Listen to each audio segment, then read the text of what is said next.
उल्हासनगर महानगरपालिकेच्या महासभेत पुन्हा एकदा महायुतीतील अंतर्गत वाद चव्हाट्यावर आल्याचे पाहायला मिळाले। मागील 100 दिवसांपासून विविध मुद्द्यांवर महायुतीतील घटक पक्षांमध्ये सुरू असलेला संघर्ष आता उघडपणे समोर येत असून त्याचा थेट परिणाम शहराच्या विकासकामांवर होण्याची शक्यता व्यक्त केली जात आहे। महासभेत झालेल्या राजकीय आरोप प्रत्यारोपांमुळे वातावरण चांगलेच तापले होते। महासभेदरम्यान भाजप नगरसेवकांनी बहिष्कार टाकल्याने राजकीय वर्तुळात चर्चांना उधाण आले। दुसरीकडे शिवसेनेच्या नगरसेवकांनी अनेक प्रशासकीय मुद्द्यांवर अधिकाऱ्यांना धारेवर धरत प्रशासनाच्या कार्यपद्धतीवर प्रश्नचिन्ह उपस्थित केले। शहरातील प्रलंबित विकासकामे, पाणी पुरवठा, रस्ते तसेच नागरिकांच्या मूलभूत सुविधांबाबत अधिकाऱ्यांना जाब विचारण्यात आला। दरम्यान भाजप जिल्हाध्यक्ष राजेश वधारिया यांनी माध्यमांसमोर येत महायुतीतील अंतर्गत मतभेदांबाबत खुलेपणाने भाष्य केल्याने राजकीय चर्चांना आणखी हवा मिळाली। महायुतीत सर्व काही आलबेल नसल्याचे संकेत त्यांच्या वक्तव्यांतून मिळाल्याची चर्चा राजकीय वर्तुळात रंगली आहे। महासभेत शिवसेना गटनेते अरुण आशान यांनी आज मैदान साफ आहे, खुलकर बोलना है असे वक्तव्य करत अप्रत्यक्षपणे काही नेत्यांवर निशाणा साधल्याची चर्चा सुरू झाली।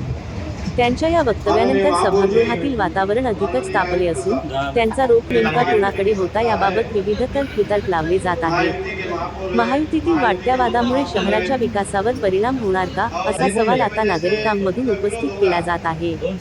राजकीय संघर्ष बाजूला ठेवून शहराच्या प्रश्नांवर एकत्रितपणे काम करण्याची गरज नागरिकांकडून व्यक्त केली जात आहे। 25 मार्च को पहले हमारी बजट की सभा हुई थी, जिसमें आयुक्त उल्लासनगर महानगर पालिका के द्वारा बजट पेश किया गया। ये बजट हमें 31 मार्च 2026 से पहले अनिवार्य रूप से मंजूर करनी थी। हम लोग 4 दिन सतत भारतीय जनता पार्टी और शिवसेना महायुति में आपस में बैठते रहे और बजट के ऊपर चर्चा करते रहे और हमने 30 मार्च 2026 को बजट का प्रस्ताव एक साथ रखा, जहां भारतीय जनता पार्टी ने क्रांति ज्योति सावित्रीबाई फुले महान समाज सेविका का नाम प्रस्तावित किया और हमारे विरोध में शिवसेना के तरफ से ज्योति कालानी का नाम प्रस्तावित किया गया, जिसके कारण एक गतिरोध पैदा हुआ और 7 बजने से कुछ मिनट पहले शिवसेना के नगर सेवकों ने घोषणा दी, पास पास पास। हमने नियम अनुसार 4 सदस्यों ने मत विभाजन की मांग की, लेकिन हमारी मांग को अनदेखा करते हुए जनगण मन का गान का आदेश महापौर ने दिया और सभा समाप्त कर दी। इसी तरह 22 अप्रैल 2026 को महासभा में भारतीय जनता पार्टी को विश्वास में ना लेते हुए कांग्रेस की एकमात्र नगर सेविका अंजलि साल्वे जी का नाम विरोधी पक्ष नेता के लिए घोषणा की और फिर से जनगण मन का गान की आदेश महापौर ने दिया और सभा समाप्त की घोषणा की। आज 15 मई 2026 को जो महासभा का यहाँ पे हमने सभा त्याग किया है, उसमें एक और कारण है कि उन्होंने कोऑर्डिनेशन कमेटी की मीटिंग नहीं बुलाई, जो कि अनिवार्य रूप से महापौर और गट नेता शिवसेना हमें बुलाते हैं और हमें कॉन्फिडेंस में न लेके उन्होंने एजेंडा 15 मई 2026 की महासभा का की घोषणा कर दी और सबको एजेंडा सर्कुलेट किया।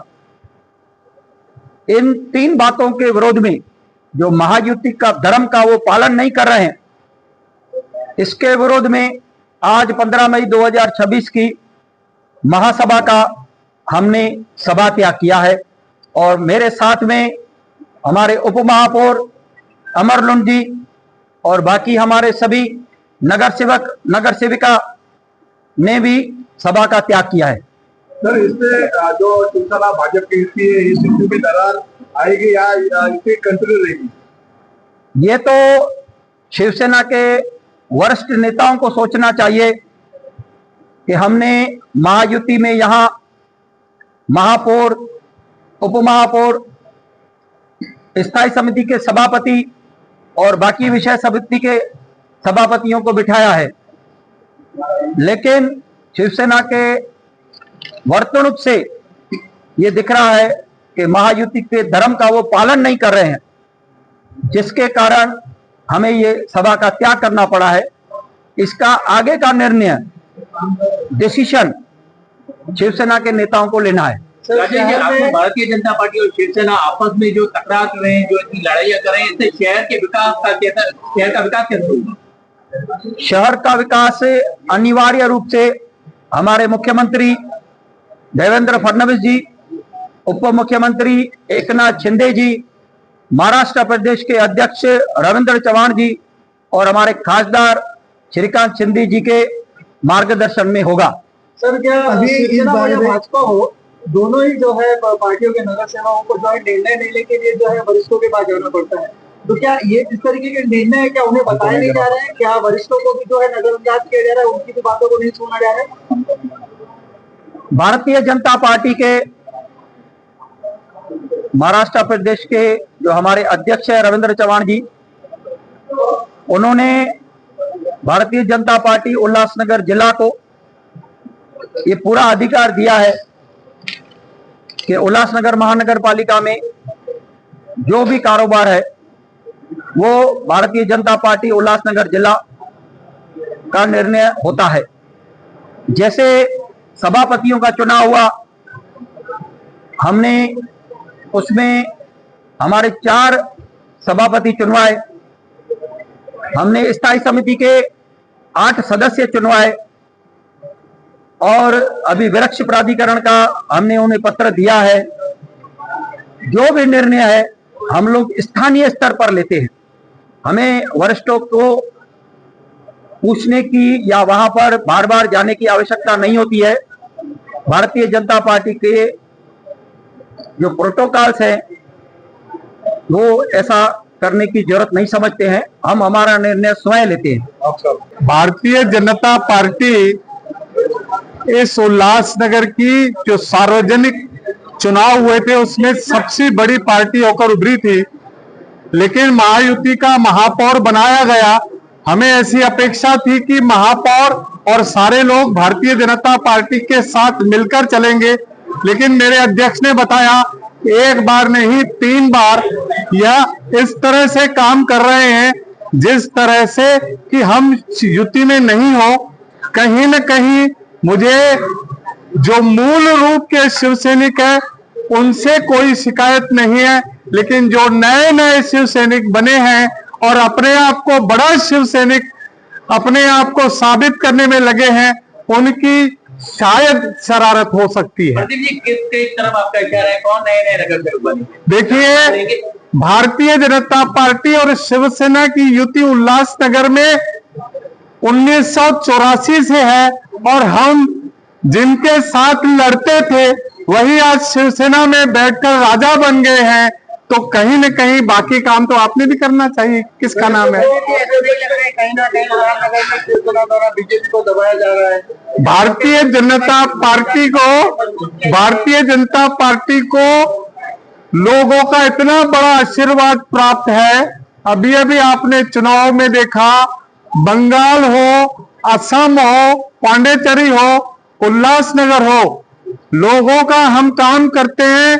हमारे आदरणीय प्रधानमंत्री, हमारे मुख्यमंत्री, हमारे प्रदेश अध्यक्ष निरंतर लोगों के बारे में सोचते हैं।